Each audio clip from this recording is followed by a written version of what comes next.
and every member also of the Edmonton Oilers. Don't fuck around. Don't waste time. Don't give them a shot. Put your opponents out of your misery and let's move on. I don't want to see a game 6 in either one of these series. And to the referees that worked the Indiana Fever Washington Mystics game last night, your asses are mine. Oh, God. Let's go.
Can't do it. We'll do it live. Do it live! I'll write it and we'll do it live! Mister, will you please wake up, wake up, wake up, wake up, wake up?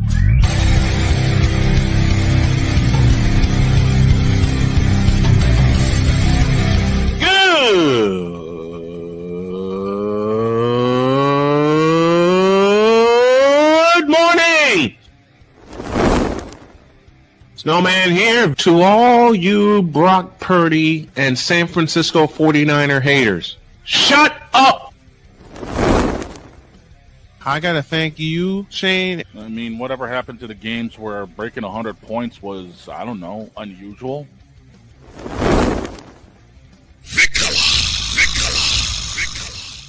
There was one word to sum up the All-Star weekend. Trays. Because we take this job so serious. Splash Brothers, yes. Ray Allen, replace him with Steve Kerr. Reggie Miller, yeah.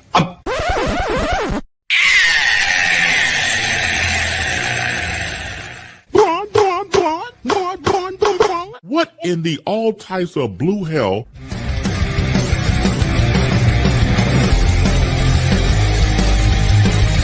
Oh yeah! Let's get it, baby! Let's roll, gentlemen. Good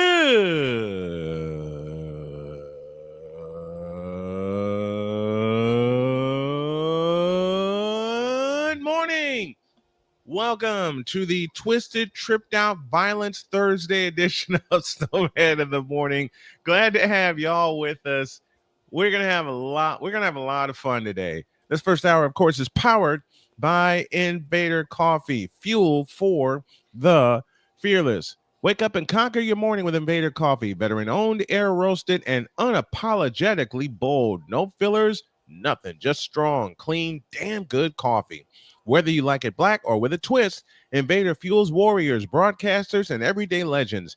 Grab your bag at invadercoffee.com and taste the mission. Use the code Snowman for 15% off of your order. Gentlemen, I delivered a message before we came on the air today. I woke up and chose violence. Oh, hell. There we go. What do you mean, oh, hell? As if I didn't know. Don't worry. I already got the propane tanks hooked up. Mm-hmm.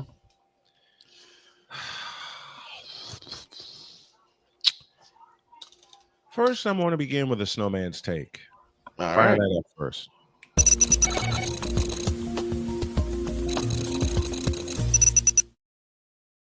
Now, before I take the camera, let me tell you what's on tap today. We got Allison Moran for hour 2.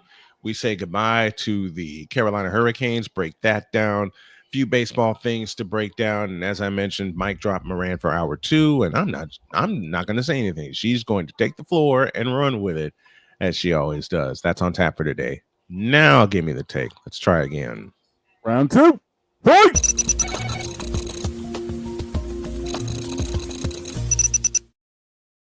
Now give me this camera. Damn it. Number 1, to Tyrese Halliburton, Pascal Siakam, Miles Turner, and the rest of the Indiana Pacers. You got one job tonight. You have one job tonight and one job only. Finish the series. Don't mess around. I'm trying to work on. We're trying to work on our swearing, folks. Okay, just bear with me here. We've already failed today Good morning. miserably. I know. Good morning, Callie. Callie's becoming one of our faithful watchers of the programming here on Snowman Multimedia. But as I said, dear Indiana Pacers, you have one job tonight. And some people are thinking, oh yeah? That's what he thinks. no, that's what I know. You have one job tonight. Yeah. And that is to finish the New York Knicks. Deliver a Fatality. that they'll never forget. That they'll never even think. Or they'll get better and challenge you next year. This is Final Jeopardy for the New York Knicks. It's either stay alive or get a foot put in your ass and go home. I choose the latter. They're going to get a foot put in their ass tonight because Tyrese Halliburton is not playing around. Miles Turner is not playing around. I have a question, gentlemen. Who did I say was the wild card coming into the NBA playoffs? Halliburton. Yeah, it was the Pacers. And who stands one game away from a trip to the World Championship Series? The Pacers. That would be the Indiana Pacers. They'll get Oklahoma City should they win tonight. And they need to win tonight. They don't need to be in a close game. They don't need to be in a 131-21 kind of game. It needs to be like what Oklahoma City did to Minnesota last night. Period. It needs to be ass whooping. It needs to be a Texas-size, California-size ass whooping. It needs to be a Chicago Bulls, Utah Jazz Game 3, 1998 NBA World Championship Series type of ass whooping. No chance, no shot, no nothing. It needs to be completed tonight. Because there are a lot of Pacer fans that I know, a lot of fans of NBA basketball, period, that do not want to see this series extended. And contrary to what a lot of people have said online, only reason you're getting viewers is because the Knicks are in the series. No, the reason you're getting viewers is because you have a young team like the Indiana Pacers. You got another like the Oklahoma City Thunder that want to take over the league, and they are proving their point. Period. Once upon a time, Tyrese Halliburton was known as overrated. Well, I can tell you what you could do with that theory. Fatality. And to the New York Knicks, have you not learned your lesson from the 90s to now? Okay, Tyrese Halliburton is the newest version of Reggie Miller in 2000. Because Reggie Miller in 2000 extinguished the Knicks in 6 games, got revenge for what happened the year before, and got to the championship series. Tyrese Halliburton, I want you to drop 40 on their asses in 3 quarters. Ooh. Pascal Siakam, I want you to out-rebound the Knicks by yourself. Miles Turner, I want you to hit a 3 in Karl Anthony Towns' face and make his face drop in shame. I want you to, let me borrow from Victor here as I make this next joke here. I want you to make Karl Anthony Towns walk into the corner and curl up like a freshly kicked puppy with water all over him. I want absolute anarchy tonight. I want absolute destruction tonight. I think he's asking for some glass to be broken, Shane. Oh. I want anarchy tonight. Austin's music.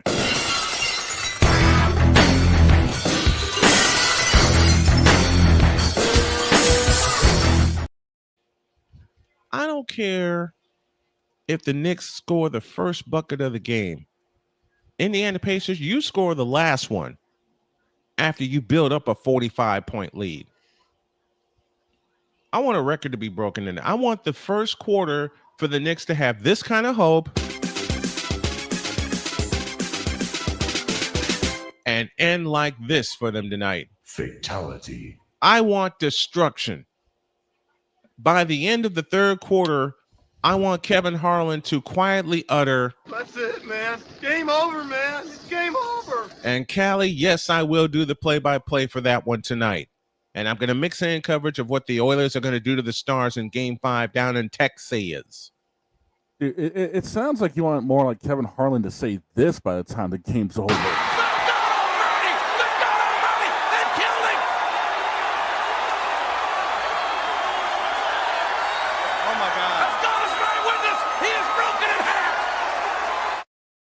I want the Pacers to break the Knicks into halves, and I want them to break them into quarters. I want to break them into eighths. All right? I want destruction tonight. I had a friend, and y'all know I joke around with all this, okay? I had a friend ask me this morning on the way in, will it be a close game tonight? Mm-hmm. Nope. It will not be.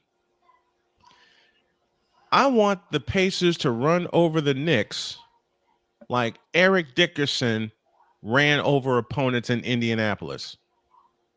Ouch. I'm not a native of Indianapolis, but I'm an Indiana fan tonight. I live in Indiana, for God's sakes, okay? I know a lot of Pacer fans. When I was doing Uber and DoorDash, met a lot of Pacer fans. I wanted to get to the fourth quarter, and all I want to hear from the Pacers is finish him. You're gonna summon Wise this way. Bring him on. And Wise is at a big event kicking its ass. Gotcha. Wise is at a big event, and I love you, Wise. You know I joke around with you about this as I'm joking around here, but Dear New York Knicks, You're screwed. Yeah, you're totally screwed. I want destruction. Okay? Give me this button here. man, You know what I want you know what I want the Pacers to deliver to the New York Knicks for 48 minutes tonight? a doom size. I was gonna say what, a doom sized ass whooping. I want them to deliver so many. Tiger uppercut. And I want those in the first quarter. By the fourth quarter, all you're going to hear is Yoga fire. And yes, Callie, I'm going to play all my sound bites tonight, no matter how the game goes. Jeez. And to those of you who think the Knicks actually have a chance, Now that's some bullshit. No, I'm saving that for later. a lot of friends are going to reach out to me and they're going to hear this playful rant. And yes, I'm being very playful. I'm having fun with this.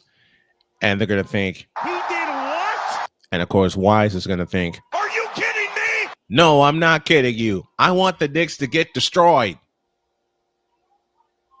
If you remember the game Guilty Gear that we played, Victor, I don't want to slash. I want to destroy. I want destroyed. I want the New York Knickerbockers to absolutely get their chest caved in. Now, I never explain why. This ought to be good. I'll put it in 2 words. No, actually, I'll put it in the form of a sentence. The failure of Karl Anthony Towns. In 4 games, he has played 1 good quarter. 1. And that was the fourth quarter of Game 3 this past weekend. In other words, I want the Pacers to say to the Knicks, You're out. You're out. You're out. Safe. I want them to beat the Knicks so bad. Here I go using Kevin Harlan again. I want them to beat the Knicks so bad that they're yelling.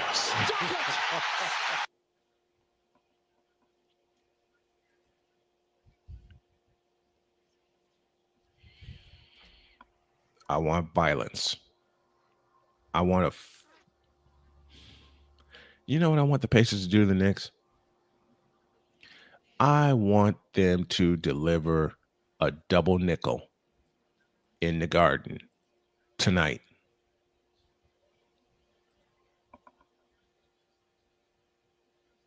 I want to hear so many Tiger uppercut in the form of 3-point field goals from the Pacers that the Knicks wind up saying, You know what?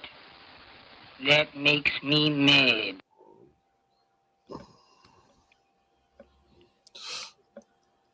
well, it could be a competitive game tonight. I don't want it to be. Yeah, he wants total anarchy. Give me that. I want that anarchy again. Give me that button again. Anarchy incoming.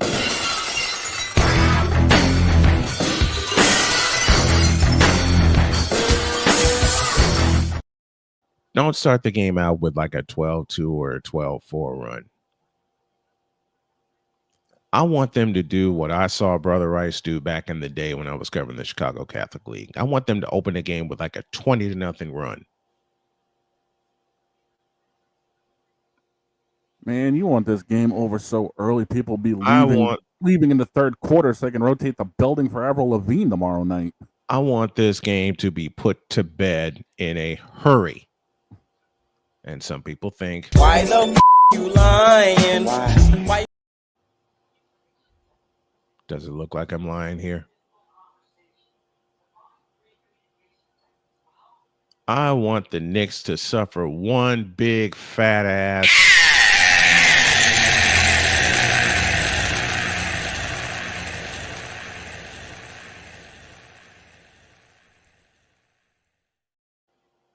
and to wrap up this series of jokes, if it doesn't happen and we do move on to a game 6, I'm not only going to eat the crow, I'll drink it 3 times over.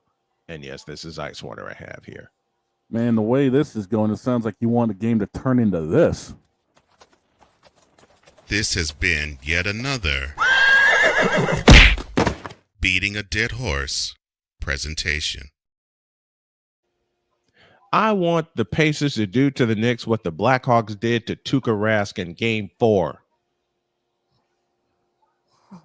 Why? Why? Why? Shut up, bitch!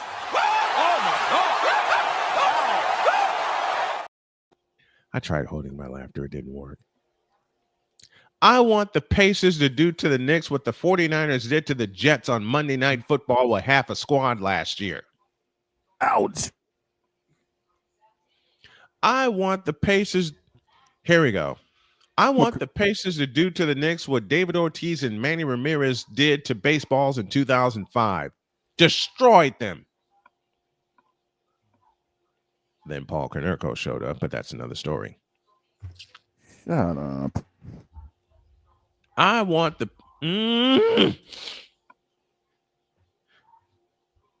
I want the Pacers to do to the Knicks what the Eagles did to the Chiefs. Woof.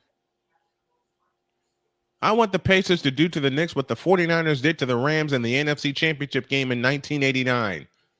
Let them score the first bucket of the game, then you score the rest of them. I want it to be like 198-2, which I know will never happen. Who turned the sliders up on 2K? I want the Knicks to go. What in the all types of blue hell? After the first quarter. Ryan, if you don't see this 2-foot smile on my face. And for my buddy JJ, I want the Pacers to light up the Knicks the same way the Edmonton Oilers are going to light up the Dallas Stars tonight. Oh. I want anarchy. I want destruction. I'm choosing violence today, especially with what I got up my sleeve next. You wanted anarchy again?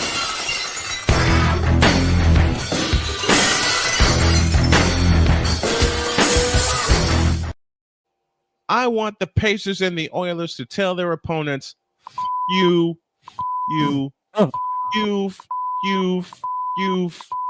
and you. Damn. That's Snowman's take. What's yours? Damn.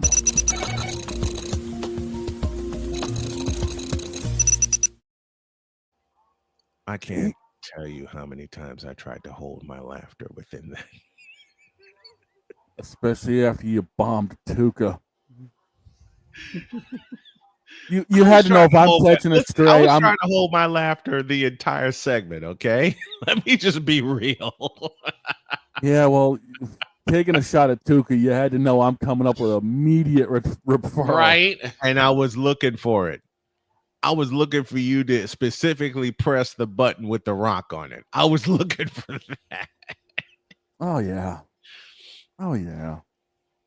Now, anybody who knows me knows I unleashed that series of jokes because I thought of it this morning and I wanted to start the show off with a bang. Now, watch what happens. Like I said, if it doesn't happen and we do happen to go to game 6, see this? This will be filled 4 times during the extended show tomorrow. And yes, it's all ice water. Bruce Marby. Reggie Miller and one of our members of our channel. Thank you, Bruce. Reggie Miller must be in your avatar, Snowman. One of many. Reggie Miller, Michael Jordan, Larry Bird, Kevin McHale, Akeem Olajuwon, Julius Erving. Get the idea? You do realize that if this goes into game 6, we're going to be hearing a lot of this too. You fool! Oh, I'm ready for it. If it goes to game 6, I'm ready for it. I'm ready to eat this crow. Eat it, drink it, fry it, shake, bake, whip, dip, chip, chop, and fricassee this crow in case I do have to eat it. I'm ready for it. Don't forget the cheese. Got plenty of it ready. Now, as I said, unleashing all that series of jokes, watch what happens tonight. And we're going to cover it live, baby. To answer, I think it was Callie's. Somebody threw a question at me. It was Callie Greenshields. And Callie, I hope you become a member of the channel very soon. We love the fact that you support our efforts here. And I mean that for everybody. Let's just hope the refs call a fair game. After what I saw last night, I don't know. Bruce says back when the game was watchable. You ain't lying about that. Refs calling a fair game. I think we may need to save that one. That's next. Back in a deuce.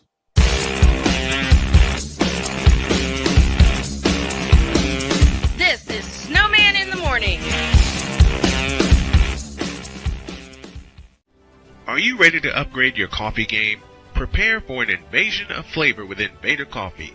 It's the caffeinated elixir that fuels champions, the blend that pushes boundaries. Whether you're battling deadlines or exploring uncharted territories, Invader Coffee has your back. Join the invasion at invadercoffee.com and taste the difference for yourself. Use the code Snowman for 15% off your first order. Invader Coffee, veteran owned.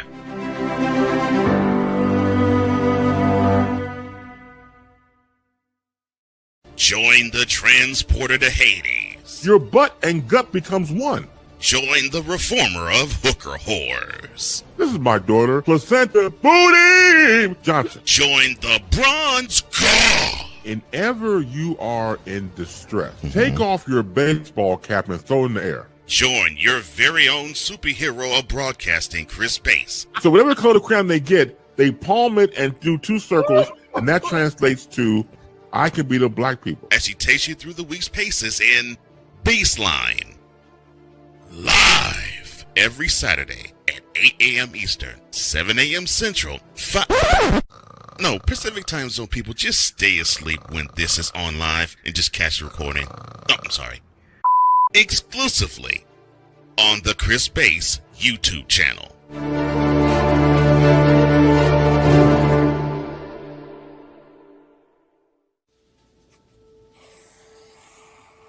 Dad? Just 1 minute, okay? Hey, Bobo, do trees tell each other stories? I'm sorry. I'm afraid I don't know that. Hey, why don't we go find out?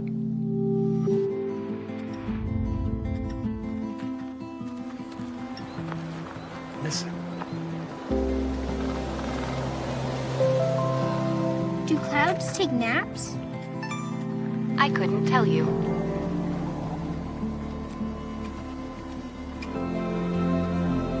Can birds draw pictures? I don't have an answer for that. Dad, do stars visit their friends? Look!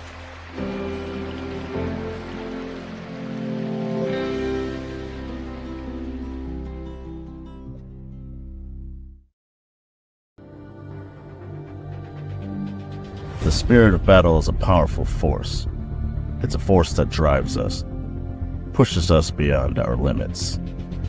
It's a fire in our hearts that fuels our determination, our commitment, our strive for greatness. Every challenge faced, every obstacle overcome, it sharpens our skills and fortifies our resolve. This relentless pursuit of excellence makes the journey so exhilarating. And the victory, it makes the victory sweet.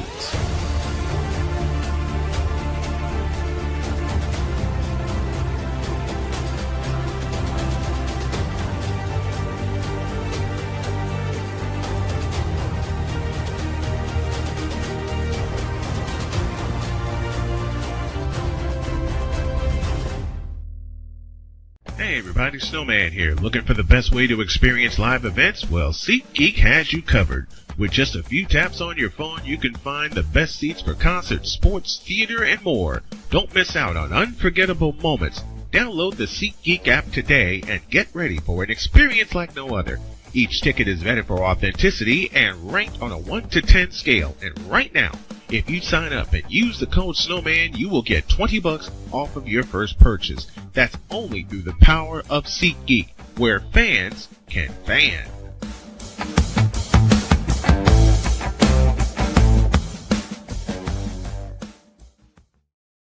Mister, how do you operate this Twitter thing or this Instagram thing or whatever the heck? You're supposed to know all this stuff. Anyway, welcome back to the show. Later on today, when Allison Moran gets here, CTE, it's not just for male athletes. We'll talk more about that later. Callie delivers this comment. No, it ends tonight. The Pacers need to play like there is no tomorrow. There is no game 6. Right. I don't want a game 6. I want this to end tonight in New York. In New York. In New York. So all the Knicks fans can cry. I want the Pacers to piss them off so badly that they hang their heads like freshly kicked puppies off the floor. So all the Knicks fans can cry. Hey, So like all I the Knicks can cry on First Take tomorrow. Well, exactly. They'll be crying through the Avril Lavigne concert in the Garden tomorrow night. Let's be real. I want this done. Okay? I want it finished. And speaking of finished, dear Carolina Hurricanes, you fired. Wait, hold up. You fired. 5-3 was the final, and the Panthers back to the Stanley Cup again. Back to the Beehive. No bull jive. I'll drive. Panthers in 5. Just like I called it. Oh boy. First round of regional baseball, Kansas versus Creighton. Go Creighton. And of course, I say that with a smirk. See, Blake likes like, you know what time is Blake? What time is that game tomorrow? What time is that game tomorrow? Because if it's before 7:30, I might strap on the headset for that. Blake's like, I'm good. Anyway. What? I got nothing. Sure you do. And I got this. Full Court Fever finally makes its debut tonight. Even though it is set for Tuesdays, it's 6 p.m. It'll be 6 p.m. tonight, and I might just go ahead and move it to Thursdays permanently. And speaking of Full Court Fever, let me give you a little preview of what I'm going to unleash tonight. Fire up the tank. Hank!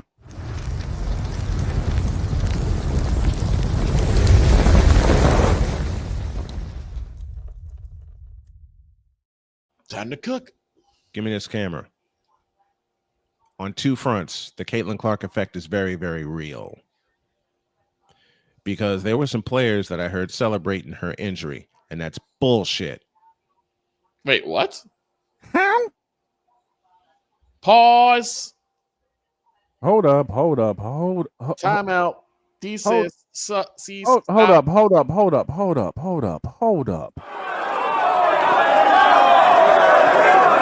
We gotta pause that.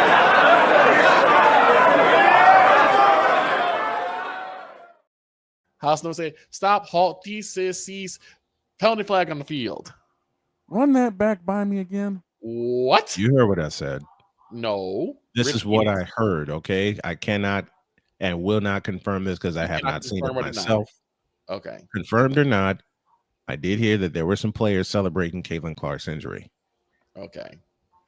Bruh. Now, give me this camera back.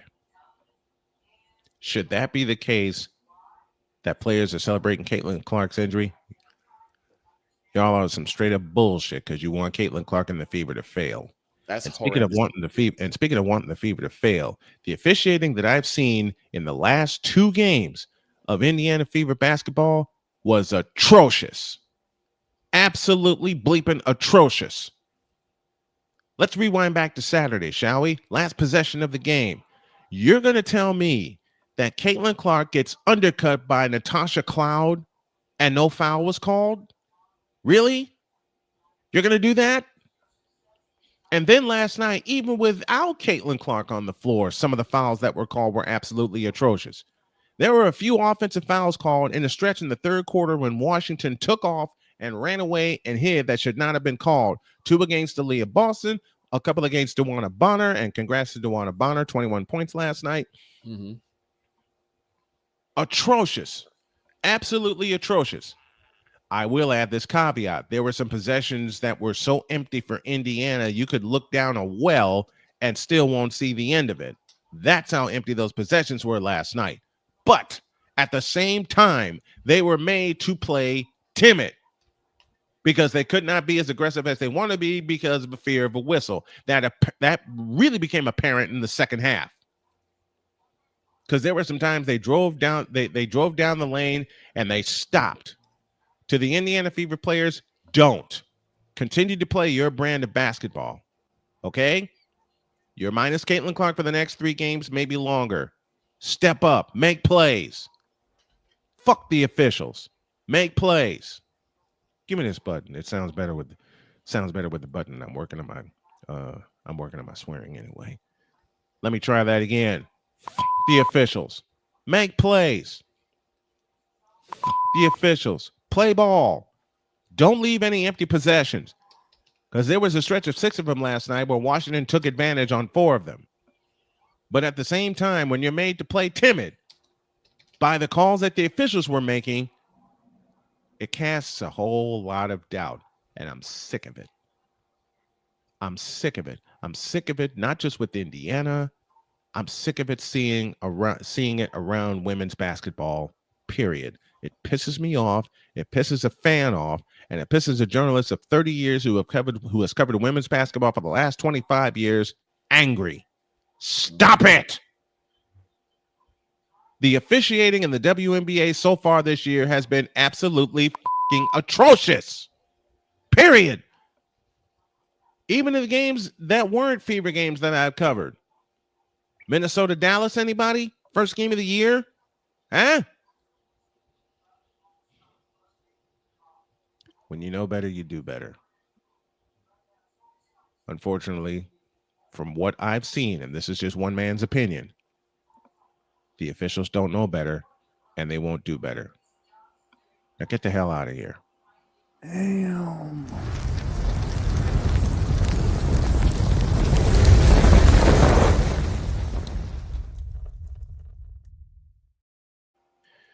There. Whew. I'm still steaming from Saturday. Apparently. I'm still steaming from Saturday. Liberty and Fever played a great game. The officials marred that bitch. I said it. And Callie, I hope you're proud of me. I said it, and I'll continue to say it. The officials marred that bitch. On both sides of the floor. Whew. I must take 30 seconds.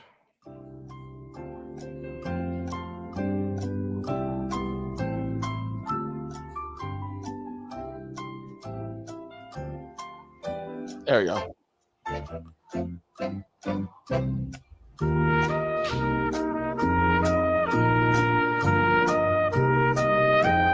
Was I tweaking, or did you guys go both black screen on me? I think your machine is tweaking.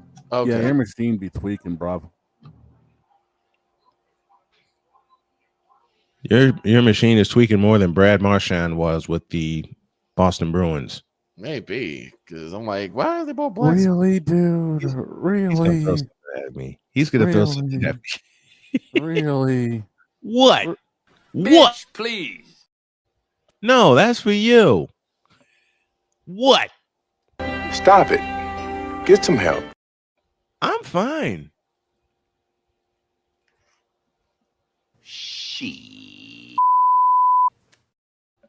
Perfect. I never thought I'd throw this joke at Shane, but I'll throw it anyway. He was Listen, Victor's computer was tweaking more than the officials that called that damn tuck rule in 2001. I knew you'd get a kick out of that. I knew you'd get a kick out of that. I don't remember asking you a thing. You didn't. I said it anyway. Now, one more take, and this one is for the Edmonton Oilers. Oh, gotcha.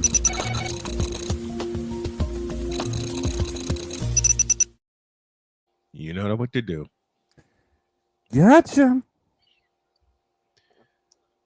Stuart Skinner, stop everything. Okay?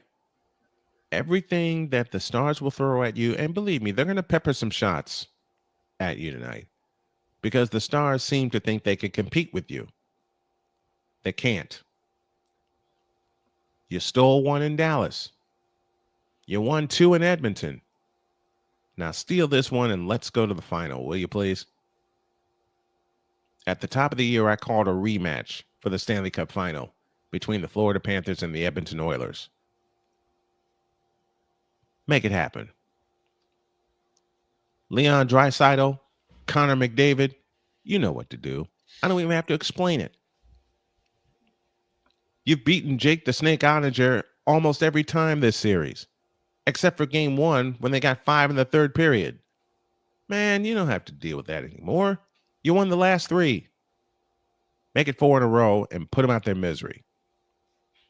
I want Dallas Stars fans to cry like Dallas Cowboy fans. Woo-hoo! What do you have against Dallas? Let me change my sentence, will you please? I want Dallas Stars fans to cry like the moronic Republic of Cowboy Nation every time they play the 49ers. Oh, you mean you want them to cry like these idiots? This has been yet another Beating a Dead Horse presentation. Yes. I want Draisaitl and McDavid to both get hat tricks. Who? I said it. I'll say it again.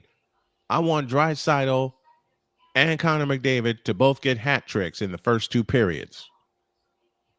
Leave no doubt and leave no chance. I want the Stars to get drilled in Dallas the same way they did 2 years ago against Vegas. And So Victor, I have nothing against Dallas. It's just some of the fan bases, okay? You left that question hanging. I didn't answer it. I hope that answers it. Okay. Just like, damn.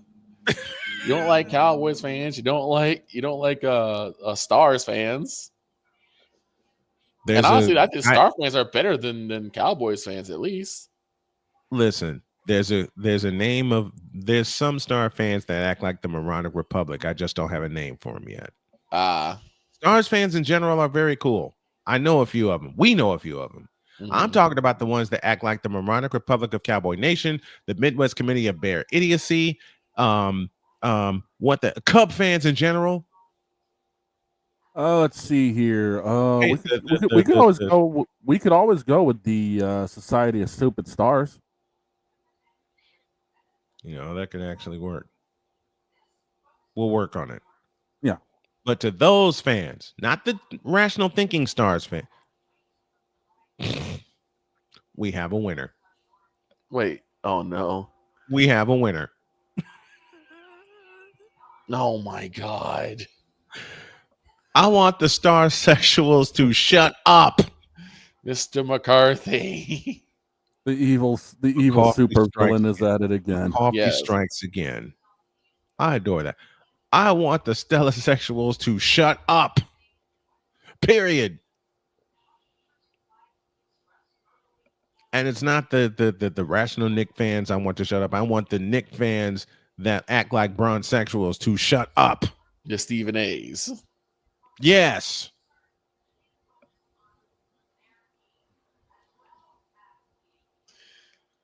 That's all I got. That's Snowman's take. What's yours? The Stella Sexuals. Oh my God.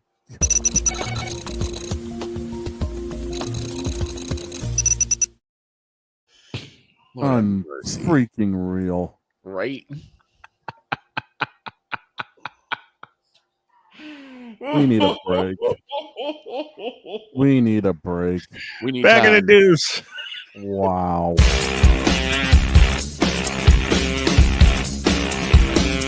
This is Snowman in the morning.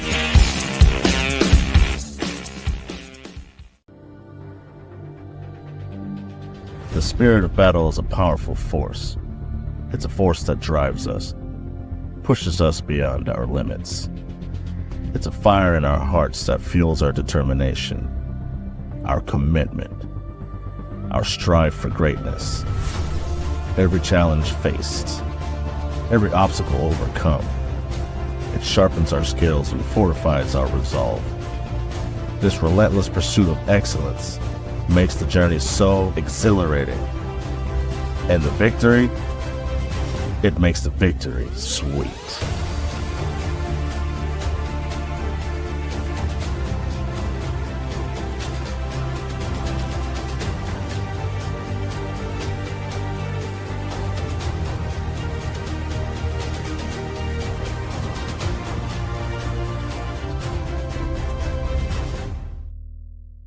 Join the transporter to Hades. Your butt and gut becomes one.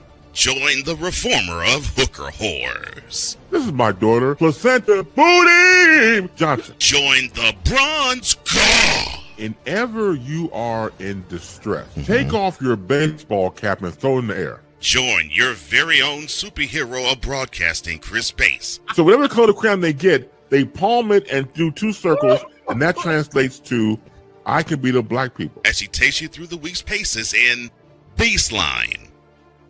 Live every Saturday at 8 a.m. Eastern, 7 a.m. Central, Pacific time zone people, just stay asleep when this is on live and just catch the recording. Oh, I'm sorry.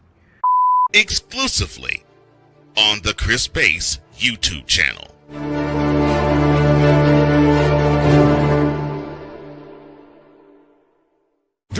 Here's an important message from the Diabetes Solution Center. Do you like pricking your fingers to test your blood sugar levels? No one does, but it's important to maintain your health. And now, by wearing a small remote device called a continuous glucose monitor, or CGM, you don't need to prick your fingers anymore. It's easy to use and helps you make more accurate diabetes treatment decisions. If you are testing your blood sugar 3 or more times daily, injecting insulin, or using an insulin pump, call the Diabetes Solution Center right now. And if you have Medicare or most major insurance coverage, you may be able to get a new CGM at little to no out-of-pocket cost. Shipping is free, and we'll even bill your insurance company for you. If you are testing your blood sugar 3 or more times daily, injecting insulin, or using an insulin pump, call the Diabetes Solution Center right now to learn how to end the painful finger sticks and get your own continuous glucose monitor, or CGM, at little to no out-of-pocket cost.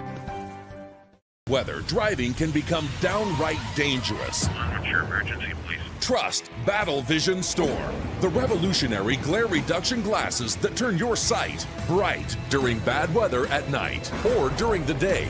Watch your ordinary vision become extraordinary. Battle Vision Storm uses light optimizing lenses that block blue rays so you see clearly in heavy rain at night or blinding snow during the day. Heavy rain, Snow, sleet, or fog can make it impossible to drive. Not with Battle Vision Storm. Get your Battle Vision Storm for only $19.99. But wait, due to rising costs and supply chain shortages, this may be your last chance to get your very own at this low price. There is a strict limit of 4 Battle Vision Storm per order while supplies last. Don't wait, order now. Call 1-800-483-6319 or visit battlevisionstorm.com. So call 1-800-483-6319 now. Mister, how do you operate this Twitter thing or this Instagram thing or whatever the heck? You're supposed to know all this stuff. Anyway, welcome back to the show. Oh, now what? First, let me answer a comment. 2 of them, actually. Bruce, very good friend, says, I get an earful when I watch Snowman and some laughs, but I'm so out of current sports knowledge that much of what is said is Greek to me. That I can actually understand. Well, it's better Greek than Italian to acidic. Shut up. I love them both. Make sure you have a cup of ginger, lemon, and honey tea when you were calling the game tonight. Callie, I will be fully prepared because I got both of my hot cups ready to put some green tea in there. And yes, I'm going back to the caffeine-free green tea and lemon zinger. Now, the reason I came back from a break and I said, yeah. Cue the heartbeat.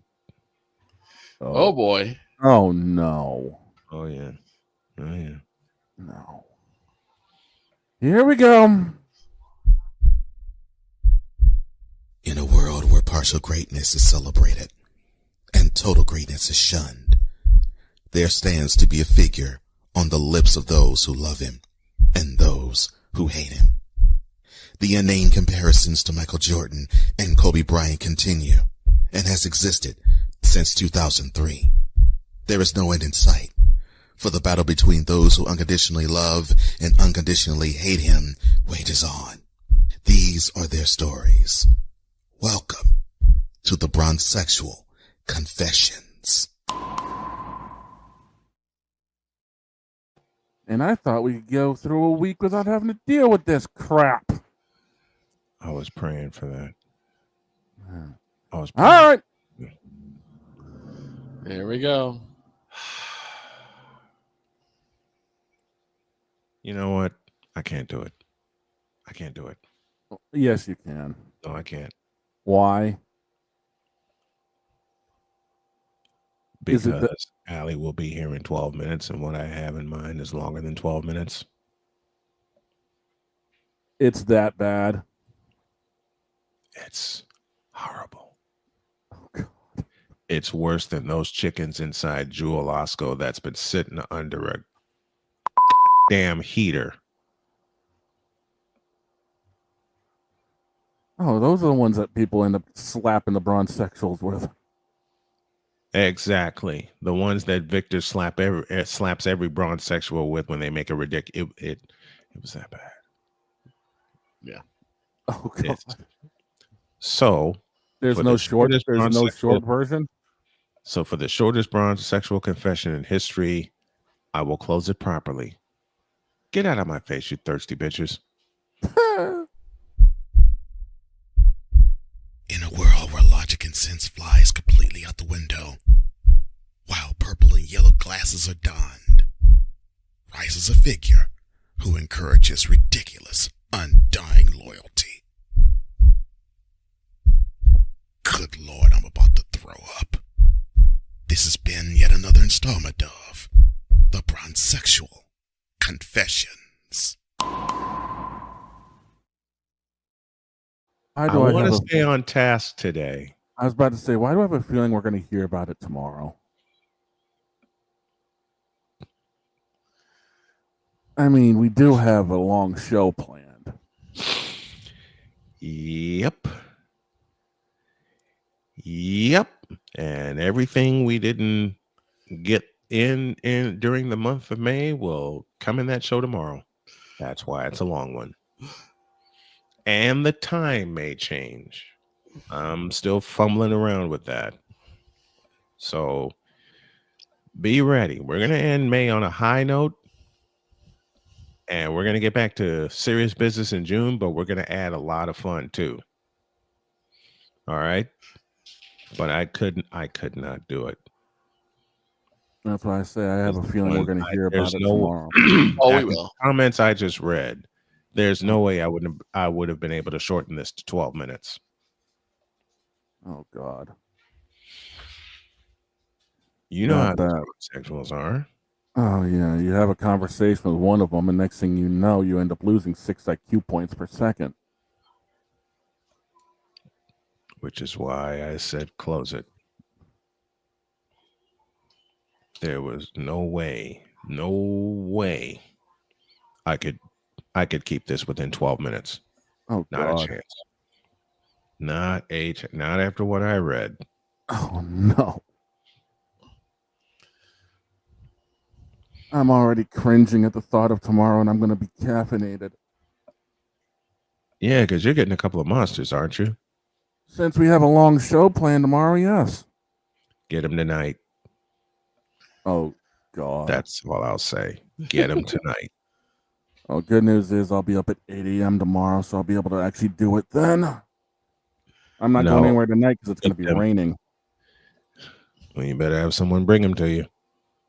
You got to be shitting me. You're thinking about going that long? I'll keep my mouth closed. Mm-hmm. Is this what you were talking about when you said that I'm going to really hate something you're going to be bringing up? You remember when I told you earlier in the week that I was flirting with an idea? Yes. Yeah, it's heavy. Oh, dear God. I'm flirting with this idea as much as I flirt with my wife. And I do that on a moment-by-moment basis with her. I'm going to need to stock up on monsters and breakfast stuff tomorrow then. Yep. Lovely. I told you. I'm torturing myself by looking at this shit. Okay. Well, what are you doing that for in the first place? Killing 12 minutes. Well, well, let me kill 12. Let me kill time this way. Congrats to the Oklahoma City Thunder. Yes. For absolutely mopping the floor with the Timber Puppies. Yep. 124-94 the final last night. Beat them by 30. Minnesota didn't belong, just like Minnesota proved Golden State didn't belong. Dude, we knew it was going to be a rough game for them when they only scored 9 points in the first quarter. I looked at one update last night while doing the Fever game, and it read 23-7. Yeah, I first said quarter. Game over. Yep. I said game over. Hey, JJ. Donuts.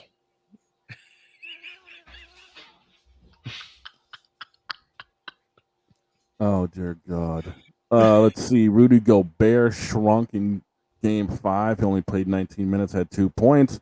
Mike Conley Jr. was shut out and only had 1 assist in 21 minutes. The Wolves shrunk faster than Dell Yates and Meet and Me. Oh. I thought we have no more discussions with that man on the air. Discussions, yes. Jokes, nah. Bruh. I don't want to hear that joke on the airwaves. Yes, he's a joke. And the bad part is I got more. Oh, dear God. Let me put it this way.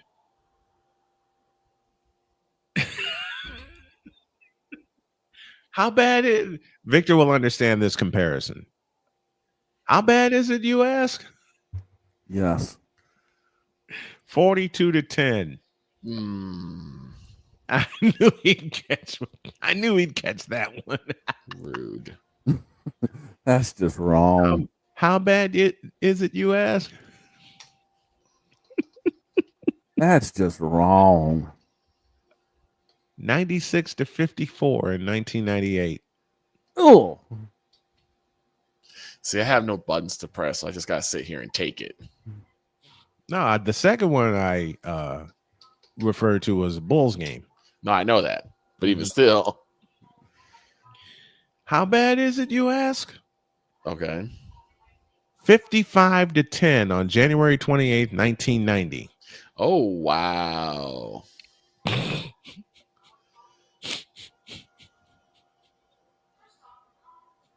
How bad is it, you ask? To borrow from Ryan McCoffey, 100-12.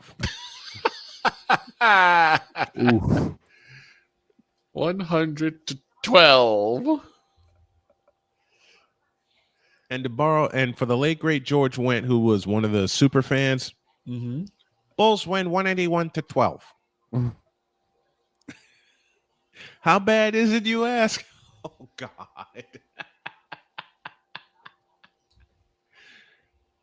It's as bad as matching the 2017 Warriors versus the 2007 Cavaliers.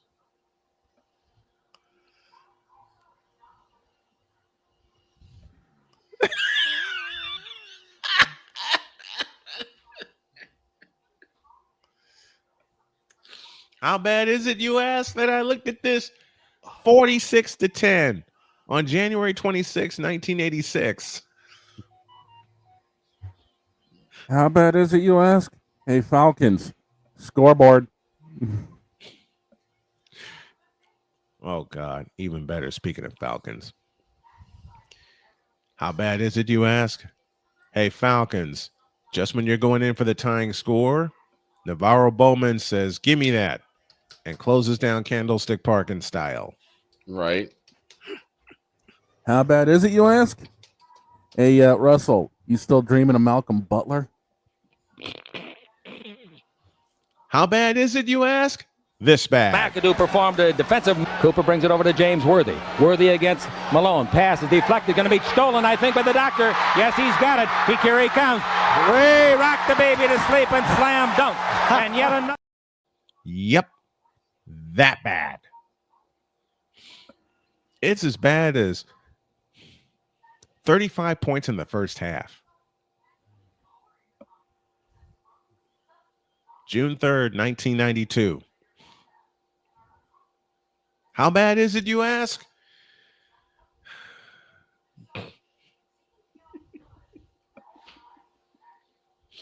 In a Martin Luther King game in 2017 between the Cavs and the Warriors ending the first half on a 20-0 run in 2 minutes. How bad is it, you ask? You wonder why Tennessee doesn't come to New England when it's snowing outside? Do we all remember that one? 59-0. 59 to nothing. 59-0.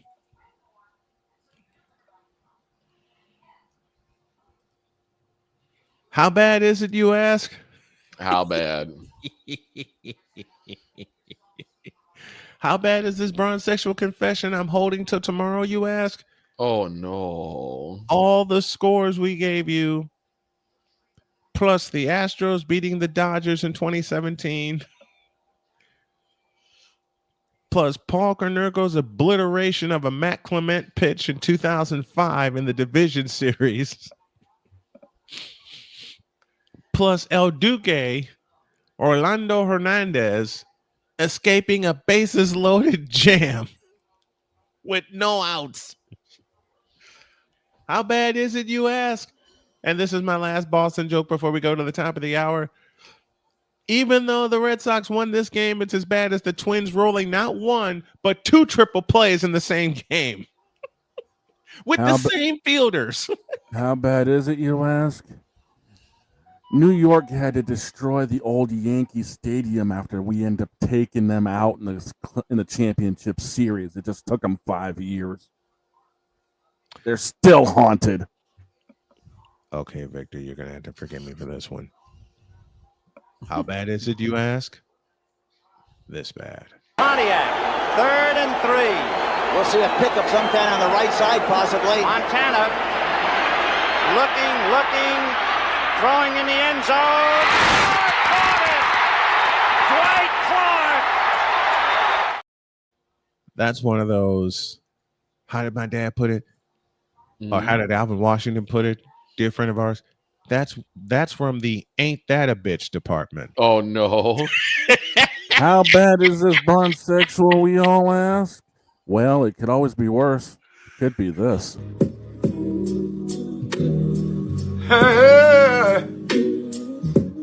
Oh, hell no.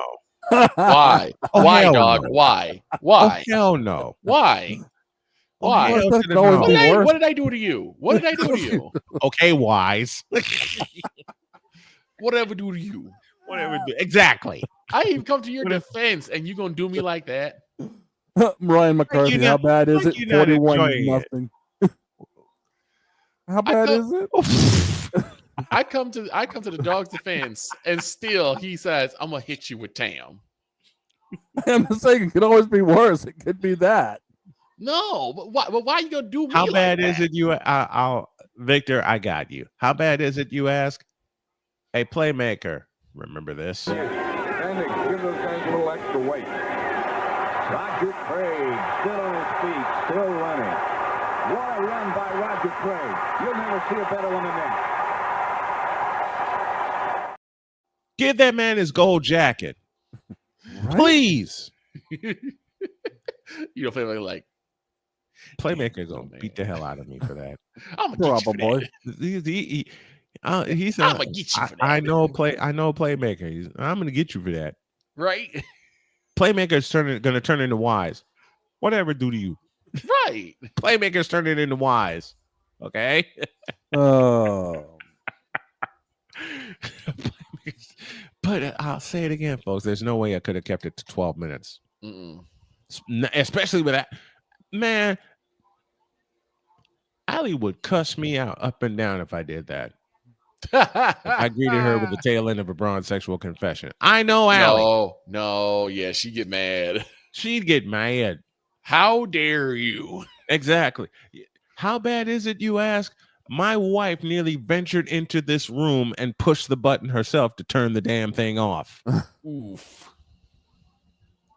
How bad is it, you ask? Hey, Atlanta, this bad. Wayne Gordon in at linebacker now for Atlanta. Young trying to find a man, getting some pressure now. Tim Green turns him back. This is vintage Steve Young. Oh, he caught his own ball, tried to score. Unbelievable. That bad. And I don't want Allie beating me up. All right? That's why I canceled it. Well, it's a good thing you did because she's here. It's that time. There we go. And she still wants coffee from me. I'm working on it. Yeah. I'm working on. No, one more. How bad is it, you ask? Oh no. This bad. Now, let's get it right. How bad is it, we all ask? This bad. Yes, Robert. Shut up, Father. Mr. Mustard. Mortimer Mustard.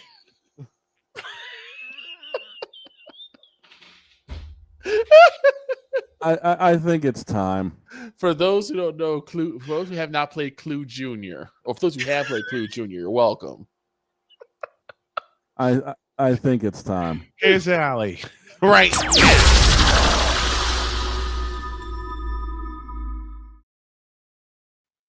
Allison Moran is here. For the magical winds of the Windy City. Allison Moran, how are ye? Yeah, ye is good. How's ye? Ye is doing well. I'm laughing so hard I got tears in my eyes. Okay. I'm sorry. That's I'm laughing so hard I got made that tears joke in my eyes. about Robert Kraft looking like he eats mustard with a spoon and has not stopped. he does, don't you know? Right. See? I'm not the only one. No, we're not the only. You look at that face, and I don't think even the mustard salesman would. I don't want to sell him that. He needs to talk with his friend Mr. Belichick and get himself a little hottie who's 24 years old, and they can make her the CEO of the Patriots. How about that? I don't know if we want him to be another Gerald. I don't know if we want that. Another Jerry Jones. When someone's been around us for a while, when Allie starts taking the jokes that we made a while ago and incorporates them into her segment, and we're all broken up. Can throw anything at me you want. I'll have a comeback for it. This is something I love dearly. Yeah, I do have a serious question though. So the past couple of games we've seen, at least the past couple of Sky games, we've seen Angel Reese get better, but unfortunately, the Sky just can't turn it into a W. Right. What needs to happen? Is it a coaching thing? Because that's where I'm leaning to, or is it just a chemistry thing? Because for some reason, it seems like they still can't turn the corner. Courtney Vandersloot said it really, really well in one of the post-game press conferences. She said, "We're still finding our chemistry. We'll find our shot when we find our chemistry." And what they're looking at now is improving game by game. So every loss is a victory in that they didn't, let everybody pound them by 25 points, right? And it's, I think that right now there's a struggle, maybe not so much in the "I'm angry at you" sense, but who's going to lead the team? I think that's actually a bigger struggle, because there was no Angel Reese when they won the championship, right? There wasn't a situation where Courtney Vandersloot did not have full control of that court. She was the one, pass it to Candace Parker, and it goes in, and there we are. And so now it's a lot of new people with new chemistry that has not gelled yet. I think that Tyler Marsh often looks like a deer in the headlights when we talk to him. I could be wrong. He's trying to be positive about it, but there is frustration that's showing. This is his first head coaching job, and I think that's showing too. He's been an assistant all of his life. And often it takes a while to be able to get out. Yeah, so you've got a lot going on behind the scenes with the Sky, and I'm hoping that they're going to work it out before the All-Star break, but I am not hopeful. They'll probably, the sooner they can play the Connecticut Sun, I think the better. But battle of the end. In that last game against Los Angeles, they led by 16. Yeah, the winless cruise control. Yeah, exactly. And they woke up the beast by being up 16. A winless team up 16 in the Staples Center, and the Sparks woke up, roared back, and won that game. Yeah. Looking back at that game, can you point out a couple plays that just woke up Los Angeles and they just took off? It was all down to the final 2 minutes, and it was there.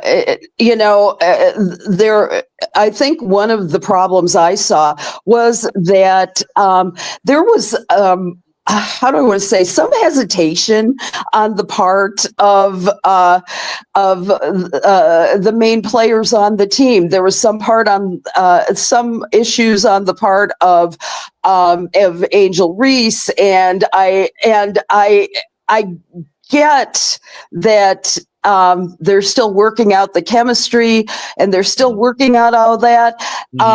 But it allowed the LA Sparks in, and you've got some crazy ass good players on that team. And so that's the reason why you can't be unsure in those minutes. That is the moment that you give up total control on the court, and they never got it back. Their shots weren't falling. They got nervous is my best guess. And so they lost the lead, they lost the game, game over. And it was just simply not the way it should have been. And that's something I was gonna actually bring, because one of the worries I have about Angel Reese is that, one, I think she's a tall, athletic young woman, and she looks like she's a little uncomfortable in the low post. Like whenever she goes for layups, it looks like she doesn't want to go up. Like she can. And I'm wondering, like, is she just she plays a little timid on the low post? Why is that? It's because it's a new position for her. Because it's not her typical. They've switched her this year, and I think it's really affecting her game. She's trying to get better on the outside shots, and that's just not coming as one would guess. Is it that confusing to Angel Reese because is it a sudden switch that's crossing her up, or what? It's a new position switch from early this year, and because of Courtney and because of the new players on the team, and so you've got it's kind of like if you want to play a first baseman at shortstop, it's kind of like that. And I mean, the two shall never meet. Right. I say, if you want results, you've got to keep a player in a position that they know, particularly if you want to win, because not only is she learning the number 4 position, she's also learning the outside shot. She's also learning how to have chemistry with a virtually whole new team. And there was no core that really stayed over the last year. You don't have anything resembling a team, to be honest. Right. And so that is my real concern here with the Sky. And I would say return Angel to where she's comfortable, so at least she can lead. Those the outside shots, they'll come later. Right now, this is affecting her entire game. And it in turn is making the Sky a worse team than we thought they could ever be. Let's talk about the first game. Let's go back to the first game of the year that we had talked about extensively, because Allie, you mentioned that they wanted Angel Reese to run the point a little more. They wanted to have a little more ball handling. They did. Responsibility. In the first quarter of that game, she was dynamite. She was dynamite. But then after Indiana snatched the lead at the end of the first quarter, she was lost. Yes. She didn't know how to not only get her team back in the game, but keep her team in the game, because Indiana only led by 5 at the end of 1, but the next thing you know, they're up 13 at halftime, and it got progressively worse. Why do you think she looked so lost after the first quarter of that game when she was doing very well and distributing the ball and getting to the basket? The fever took her out of her rhythm, for one. That was, I think, probably the biggest. The second, I think, was that that kind of affected the other parts of her game. I think that she's very determined to win. And this is frustrating the crap out of her right now. And I think she doesn't have that headspace where she can go into a zone. You know, she's very fiery. Her temperament is fiery.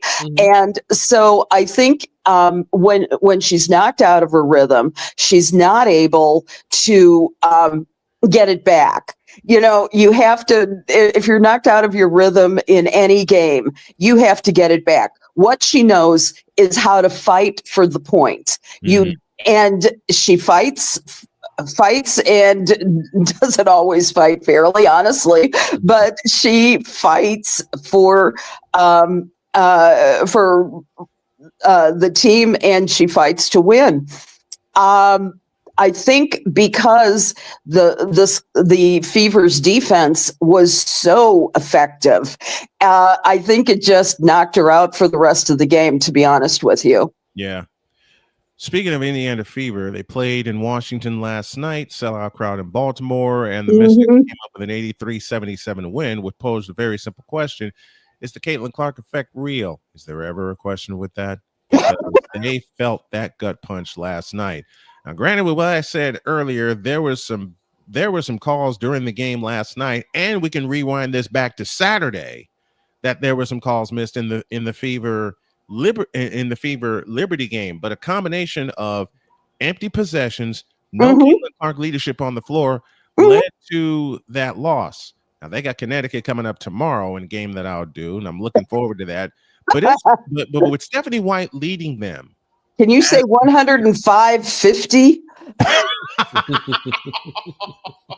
And here I thought we were coming up with the strange scores. But it's going to take it. I think it took that game to deliver the gut punch to have them be reminded that the next players have to step up. And I think for the next couple of games, I think they need to put the ball in Sophie Cunningham's hands. That's one of the reasons they got her. And you got to get Dewana Bonner involved too. Those are keys for them going forward. You do. Yeah. I completely agree. Also, maybe not use Sydney Colson so much. Yeah. I mean, she's no Caitlin Clark, but then nobody is.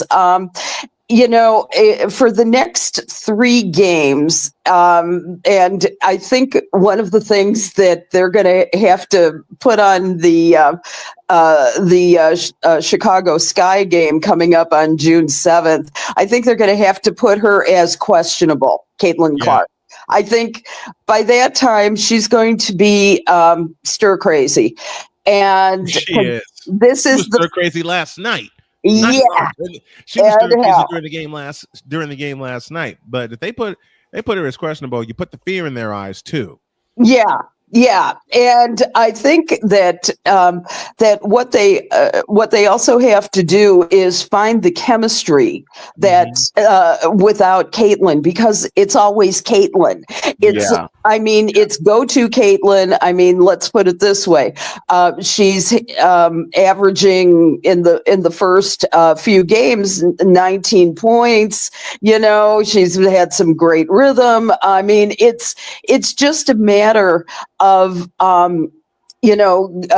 Kelsey Mitchell has to step up big time to my mind. They missed Kelsey Mitchell last night. I have a friend of mine who has the biggest crush on Caitlin Clark. He thinks she is absolutely gorgeous. So he calls her the beautiful assassin, but also he's known to call her Catalyst Caitlin because she is the catalyst for the Fever's offense. And with her being hurt, it's kind of a wake-up call for the Fever. Like, hey, you can't always depend on Kaylee. You're going to have to find ways to get Aaliyah Boston involved, Dewana Bonner involved. You're going to have to find ways to win games, not just be competitive, but win games without Caitlin being there. Yeah, exactly. It was the very first test for Indiana with the new pieces they have in place, and they were minus Caitlin Clark.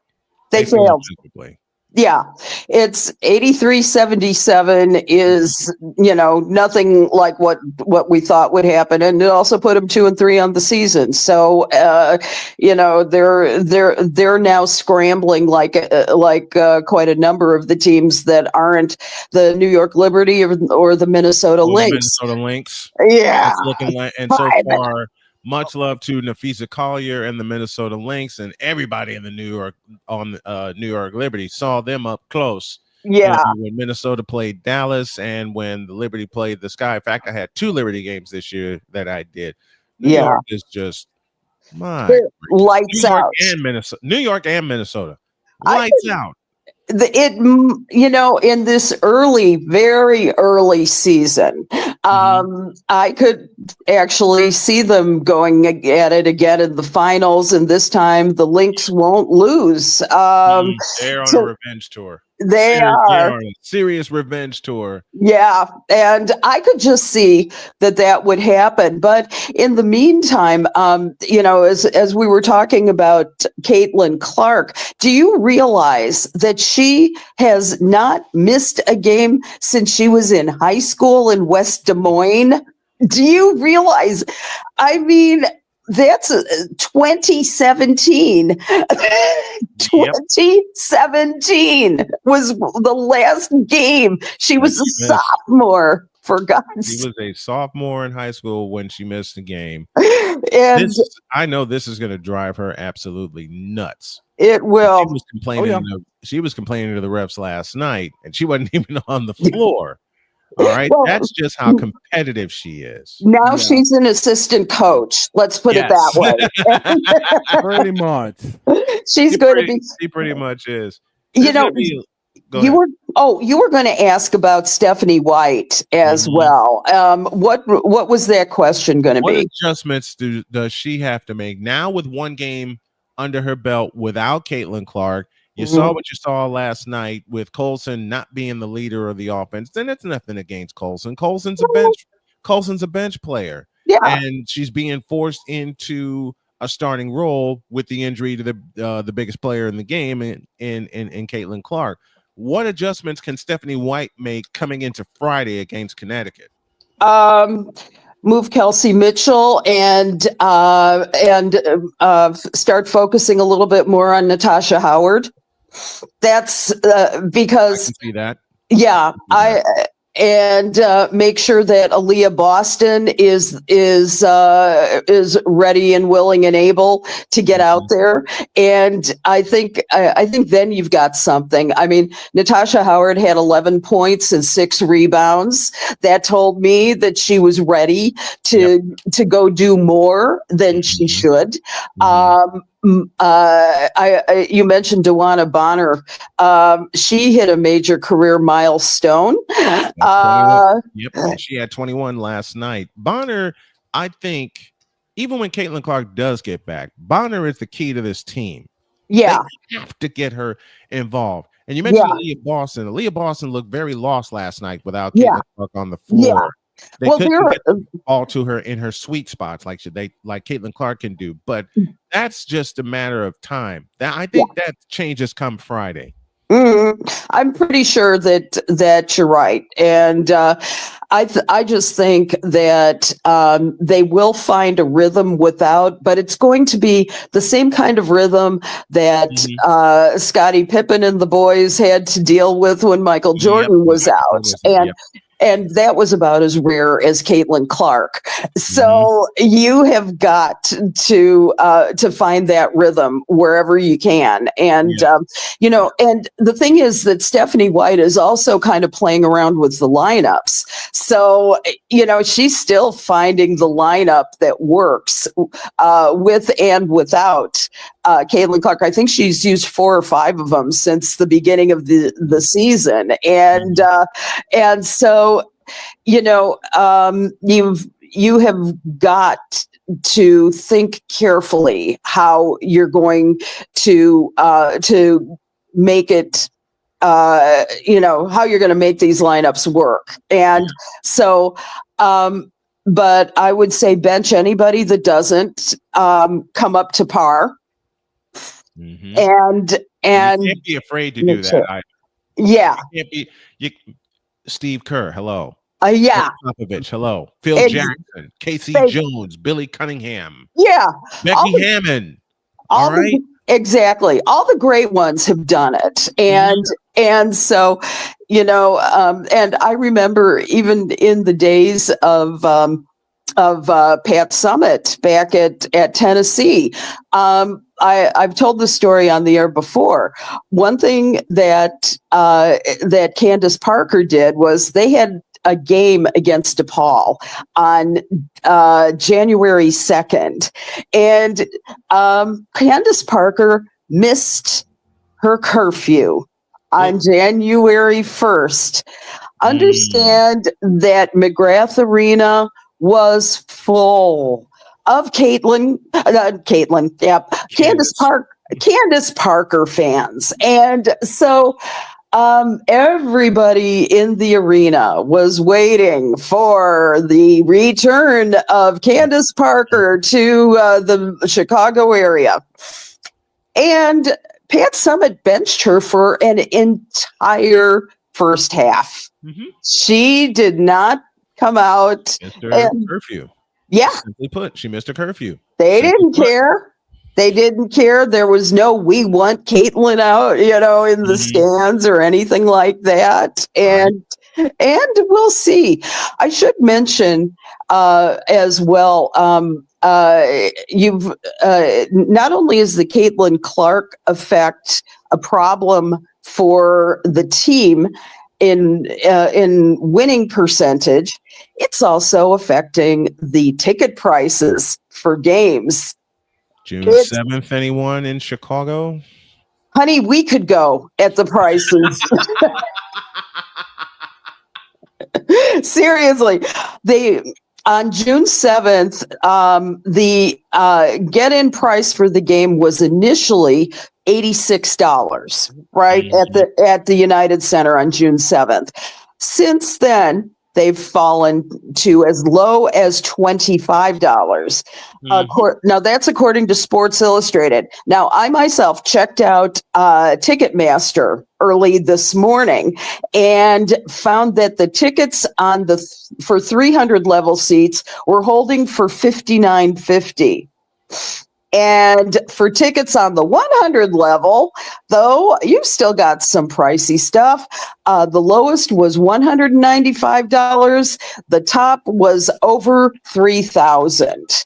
So, in other words, 21,711 are going to be in that joint come June 7th. And I better make sure this is full of green tea and ginger and lemon singer as I'm working on decaffeinating myself forever.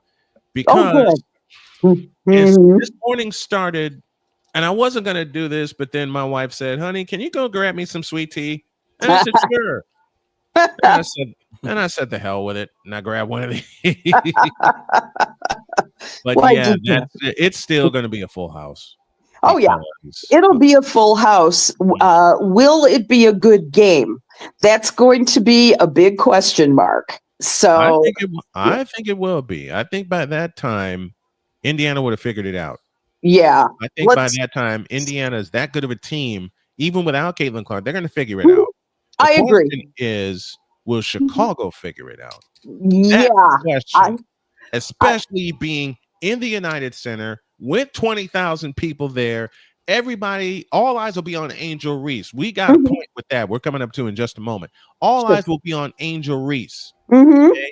And some of the Angel Reese fans that I spoke of earlier in the day, I haven't confirmed it yet, are quietly rejoicing that Caitlin Clark is not in the lineup.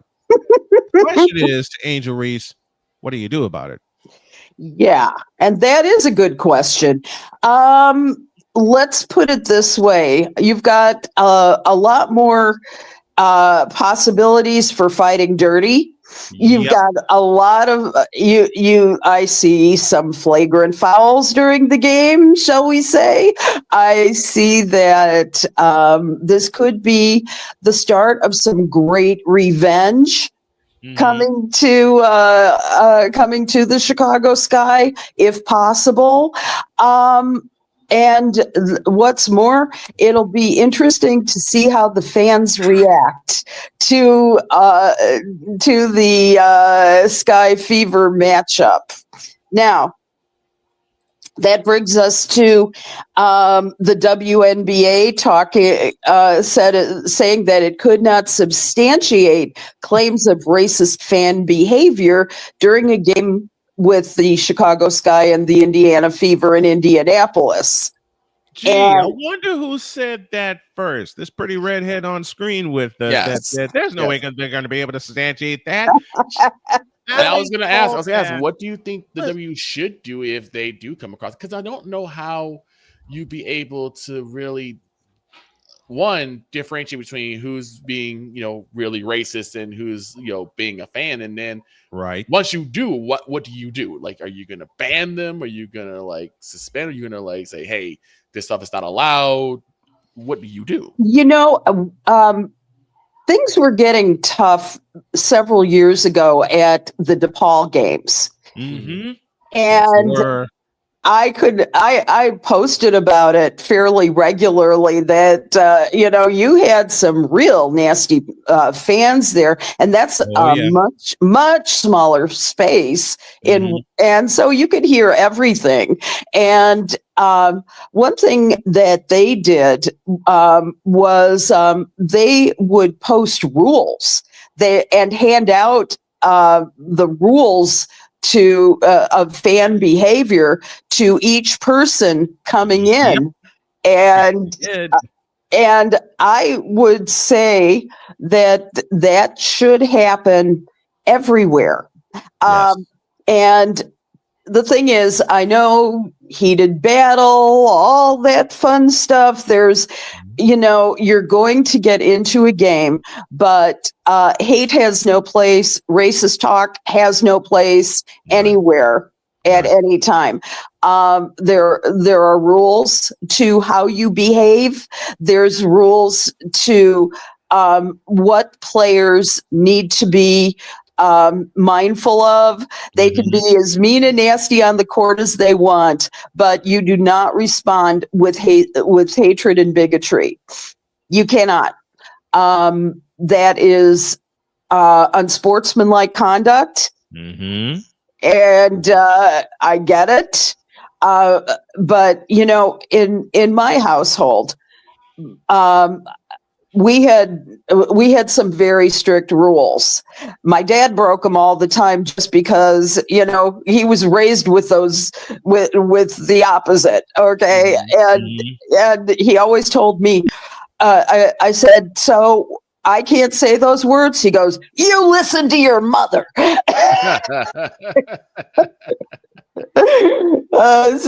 knew it was wrong.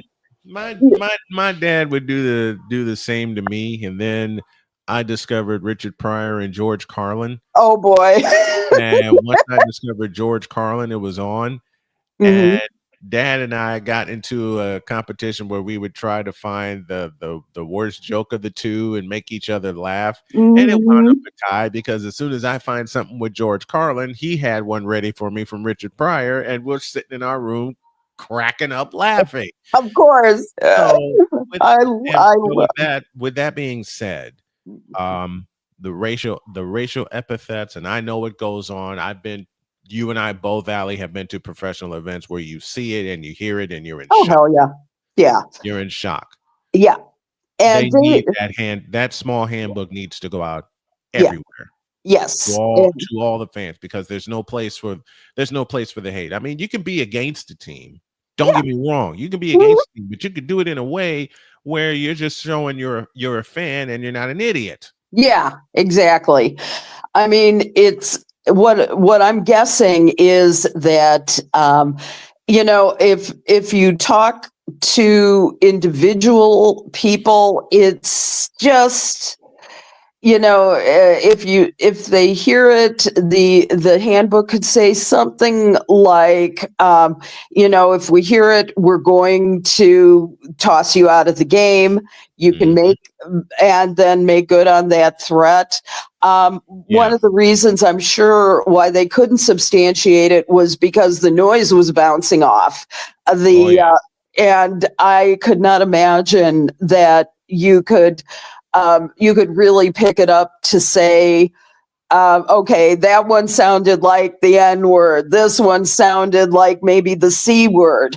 And that's the problem. You can't pick up who said it, where it came from, especially with Fever games being sold out all the time. And with this game in Chicago going to be sold out all the time, even though the technology is the same because they use it for NBA games. How are you going to pick off who said what and deal with it swiftly? Because it's got to happen fast. Yeah. And that's gonna be a challenge. But if you have the rules in front of you and you break those rules, that is they've got trained staff there to to make sure that it doesn't go that far. Right. Yeah. And I mean, I was an Andy Frain usher when I was a kid, pretty much. And, hell, you're in the stands at Bears games. And I mean, oh my God.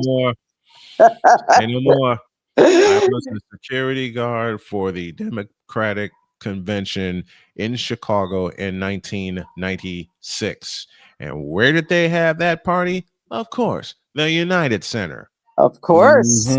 A great party. And I heard some I was there. things. I will not repeat it here, but I heard some things in that joint that had nothing to do with sports and frightened the daylights out of me. And I'm thinking people can actually get brutal.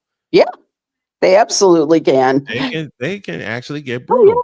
Oh yeah. Same funny story. That same night went to my second assignment of the night, which was at the hotel where the delegates were staying. And they had a rule: no eating, even though the delegates can march in and out of that joint and eat all they want. And at the time, I was also a student, so I'm burning the candle at both ends and at another end where I didn't have any food. One of the I was just about to fall asleep, and one of the delegates came out with 2 trays like this and sat him on my lap. And I, and turned around, and the delegate just waved at me, and I'm going, I'm afraid to open these. Yeah, they were full of food. Very nice. And I killed it. Very, very nice. Hey, we got some shout outs. Oh, yeah. We have got some shout outs. Paige Beckers is the first player in the history of the league to have 60 plus points and 30 plus assists in her first 5 career games. So you're starting to figure it out. Starting to do it. And Kiki Ruffin looms as a very legitimate threat to nab Angel Reese's rookie rebound record. Listen, Kiki Arifin is dynamite. Yes. She's taken the league by storm for sure.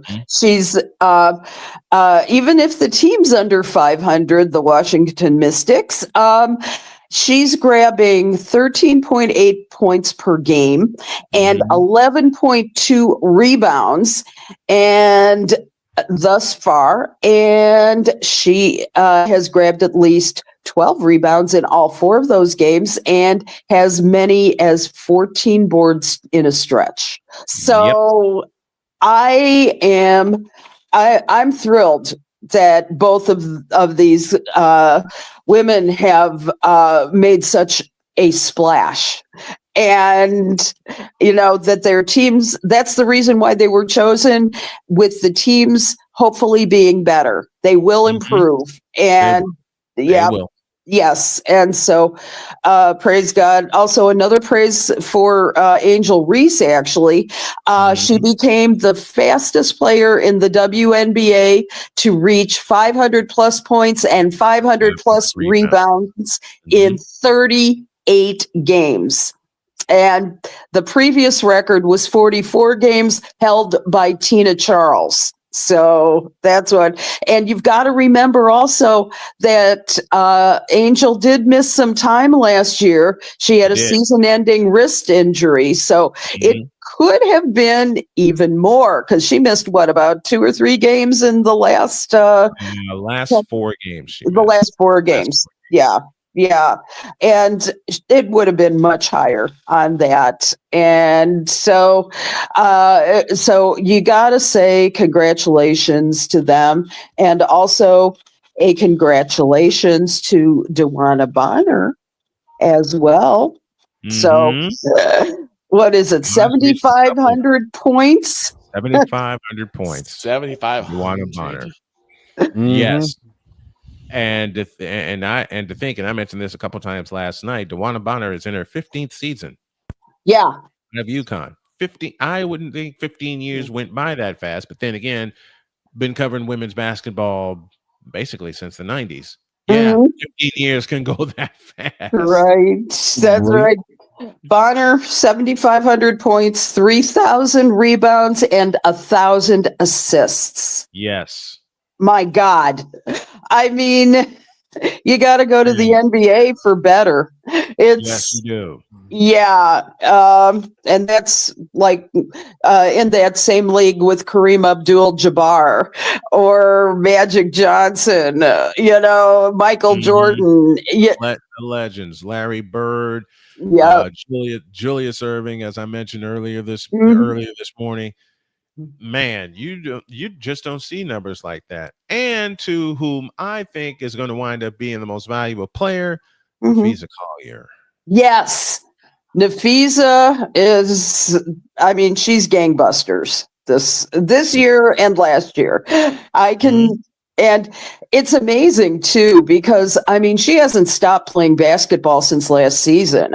She was one half of the Unrivaled group, and she's just playing like a house of fire. So whatever is driving her, it will continue to do that. Yes. And she's got something. She has got something going on there that's absolutely unbelievable. I told you it's the revenge tour. Yep. It's the revenge tour. By the way, Nafisa became the 5th player in WNBA history with 30 plus points, 10 plus rebounds, 3 plus steals, and 3 plus blocks per game. And she's got some company there. She's got Asia Wilson, Lisa Leslie, the great Sylvia Fowles, and Terry Phillips. And my God, I haven't thought about Terry. Hall of Famer Sylvia Fowles. Yes. Hall of Famer Sylvia Fowles. Oh God, I wish we watched her in Chicago for 4 years, and just when you think she couldn't do any more. In fact, there was a couple games that Allie and I covered together where the Sky were down big. Allie looked at me and said, "What's going to happen now?" And then Sylvia Fowles comes in. Then she looks at me and goes, "Never mind." Next thing you know, a 10-point deficit is a 12-point lead. And I looked at Allie and I go, "You were saying?"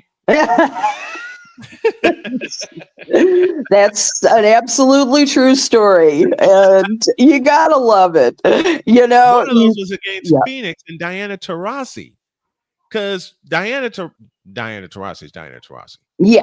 Right. She came out like a house of fire. Every time out called, couldn't stop her. Then Sylvia Fowles checked in, and the next thing you know, Phoenix, which was up by 12, is now down by 10. And then after that, it wound up going overtime. Yeah. I was tired. Yes. And then Allie looked at me and goes, "You're not going. I don't care how tired you are. You're not going anywhere for the next 5 minutes." That's right. Hold it out in overtime. We both did our post game reports. I looked at Allie and I said, "I love you dearly, but I'm going home. I'm tired." As well you should have, dear. But it was an exciting game. Plus, they still had food out. I wasn't going anywhere. So you think I didn't take a couple goodie bags with me? I bet you did. I had one on the floor when I wasn't supposed to, but they didn't care. They looked at me and saw all my equipment, And they said, just make sure we don't see that trash, okay? Yeah. No problem. Exactly. Exactly. I love that. By the way, Diana Taurasi had some very glowing words this week for Paige Beckers. She said that that Paige Beckers was going to become the next GOAT, which, you know, I mean, Diana's the GOAT, but No argument here. Paige Beckers, it's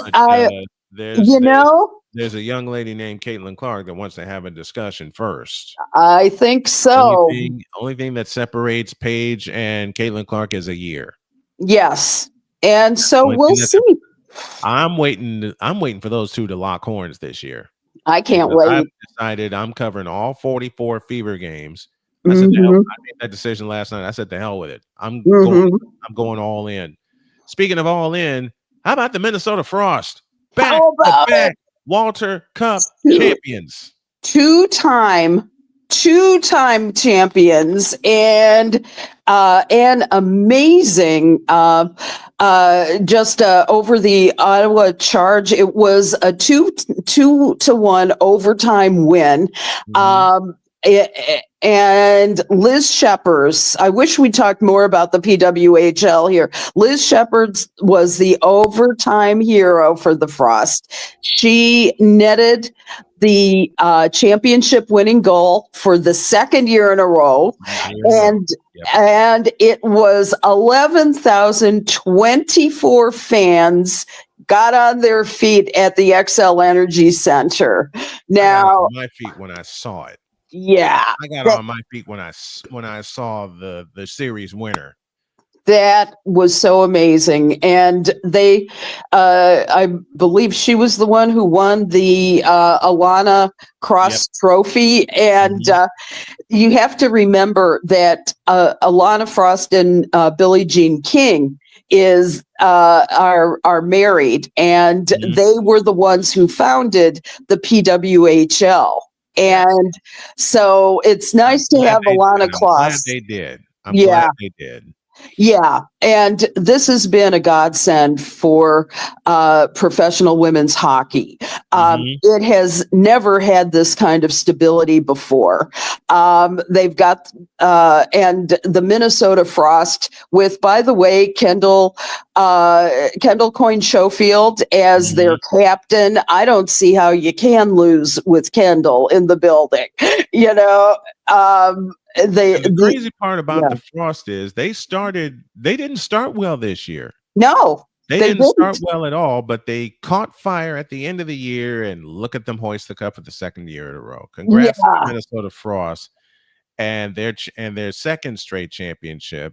And I know I said I planned to cover the PWHL this past season. I just couldn't do it. I just couldn't find the time because every notebook I have right here on the side of me was full. And then my beautiful wife got me using my calendar a lot more and I just couldn't squeeze a game in. But next year I'm going to have some help, and we are going to cover it.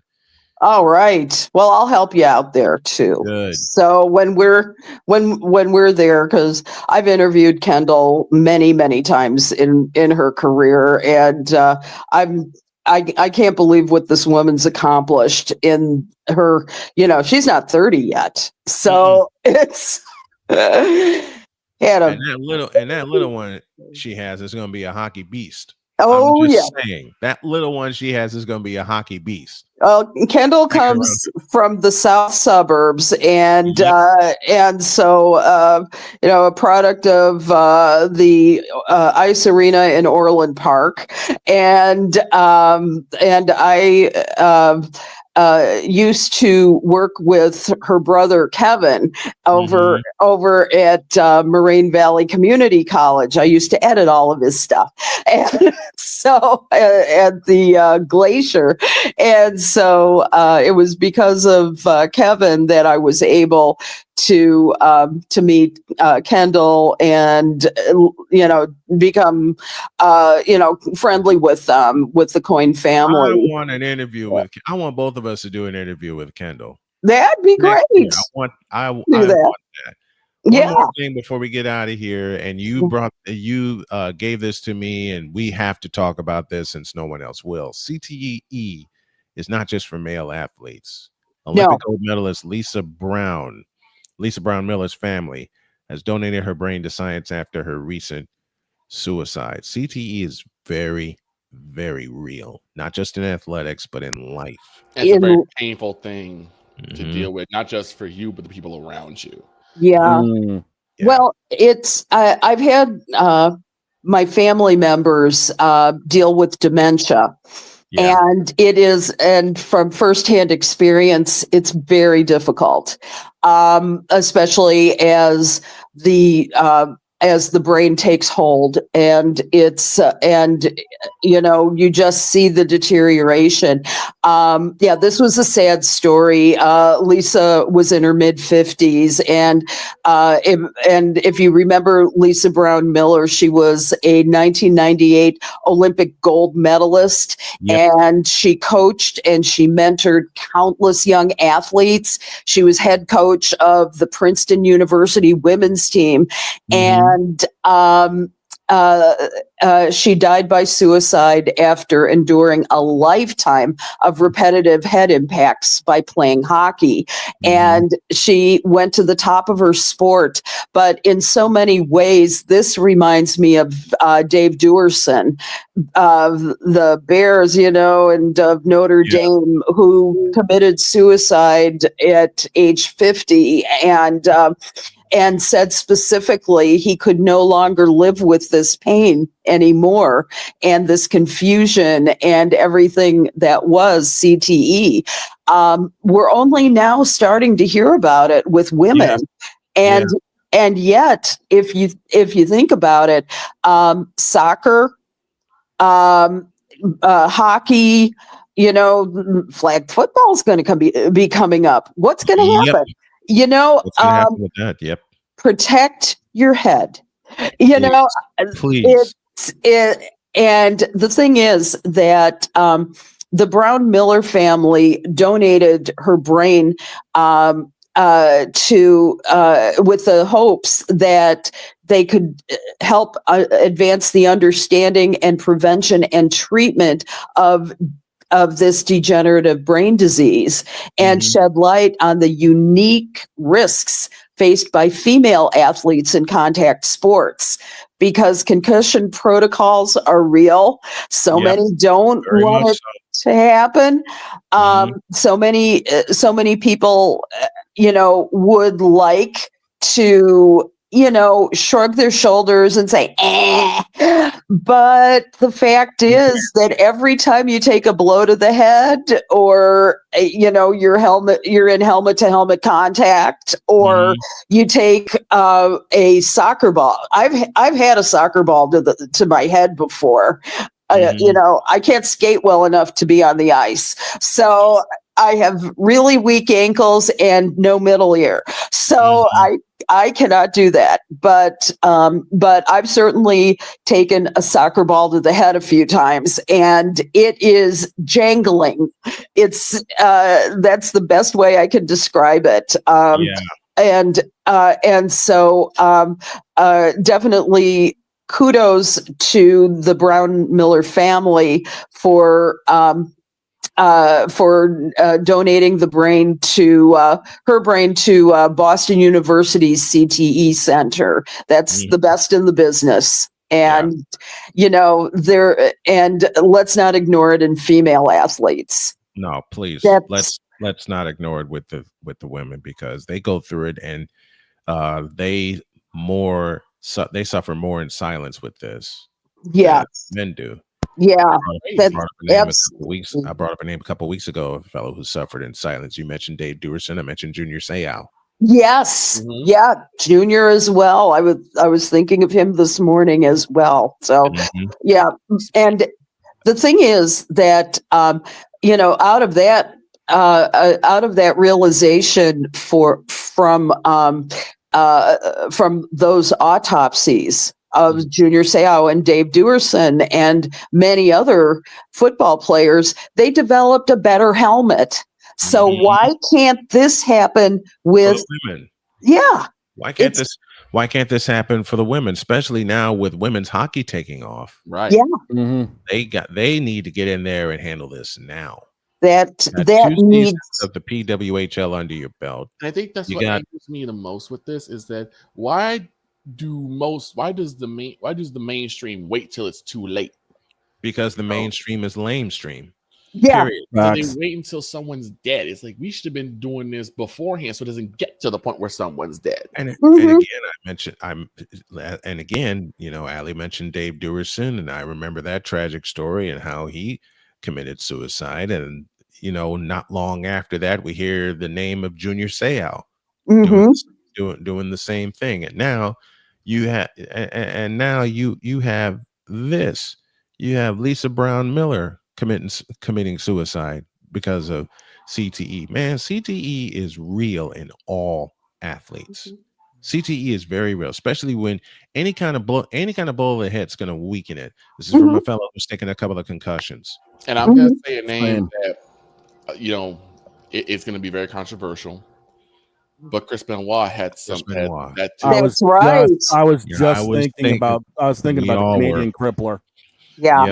Because I remember when they talked about his father donated his brain to science with Chris Nowinski, who was also a wrestler who had concussions. They said when they examined his brain was that of an 80-year-old Alzheimer's patient with dementia and CTE. And I'm like, my God. Now that doesn't excuse what he did. No, it makes it doesn't. Man, if someone were to catch this early, about the tragedy that is Junior Seau, Dave Duerson, Chris Benoit, and others. Why are we waiting so late? Yeah. And we got to keep a track on this. Yeah. No other media outlet will, but we will. Yes, we absolutely will. I guarantee you, no other media outlet will talk about this, but we will. That's why I love being not only bring the fun, we want to bring the awareness. That's why I love being part of this group. Yep. You guys are my mentors. Oh, that's so sweet. Man. Especially Allie, because Allie is the one that is in them trenches. Allie's been in the Chicago trenches as long as I've known her. Right. Yeah. Okay. And longer. Listen, Allie does not play around. Okay. Allie does not play around.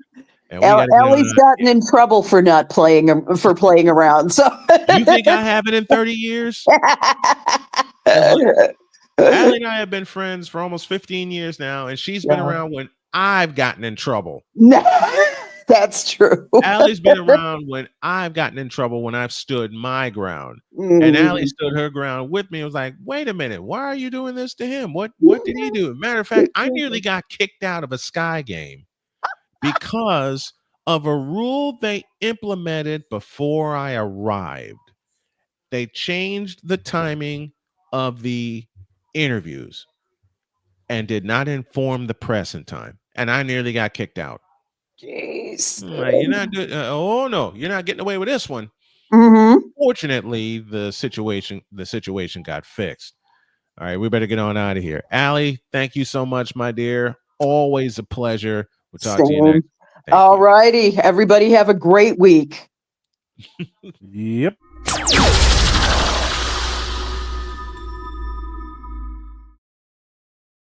And we got to have a great day. God bless. Remember to make your next move your best move. And always remember, if your dreams don't scare you, they are simply not big enough. Dream big, do bigger. We are, Allie is, and we hope you are too. Pacers and Knicks, our feature game tonight on Snowman Multimedia. So long, everybody.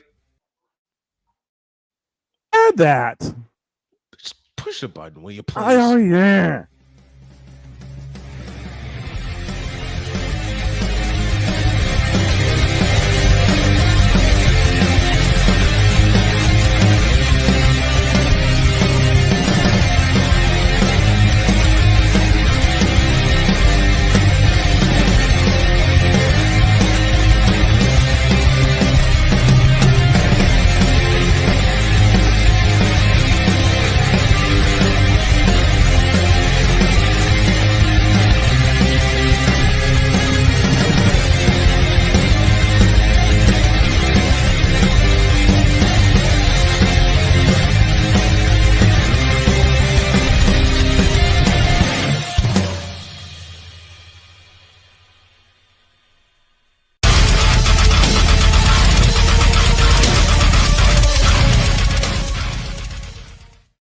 If you thought today was crazy, wait till tomorrow.